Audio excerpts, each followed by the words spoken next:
KSRTCയിൽ സ്ത്രീകളുടെ സൗജന്യ യാത്രാ മാനദണ്ഡങ്ങളിൽ പ്രഖ്യാപനം ഉടൻ.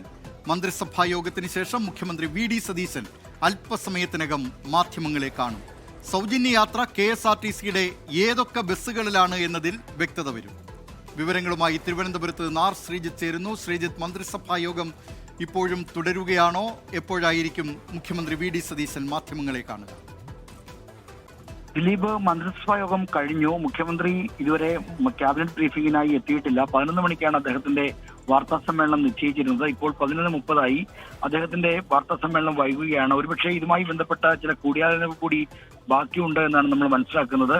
KSRTC സൗജന്യ യാത്ര 15-ാം തീയതി മുതലാണ് പ്രാബല്യത്തിൽ വരുന്നത്. അതിനു മുമ്പ് ഈ യാത്രാ സൗജന്യവുമായി ബന്ധപ്പെട്ട മാനദണ്ഡങ്ങൾ എന്തൊക്കെയാണെന്ന കാര്യം തീരുമാനിക്കേണ്ടതുണ്ട്. അതായിരുന്നു ഇന്നത്തെ മന്ത്രിസഭാ യോഗത്തിന്റെ പ്രധാനപ്പെട്ട ചർച്ചാ വിഷയം.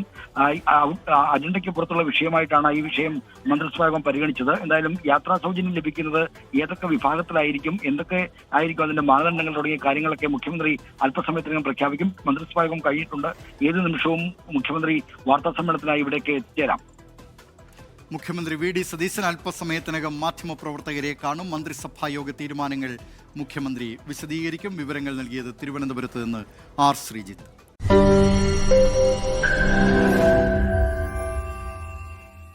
ലോകത്തെവിടെയായാലും ഏത് സമയത്തും 24 വാർത്തകളും ഓഗ്മെന്റഡ് റിയാലിറ്റി പാക്കേജുകളും എക്സ്പ്ലെയിനറുകളും വിശദമായി കാണാൻ ഞങ്ങളുടെ YouTube ചാനൽ നിങ്ങൾക്ക് സബ്സ്ക്രൈബ് ചെയ്യാം.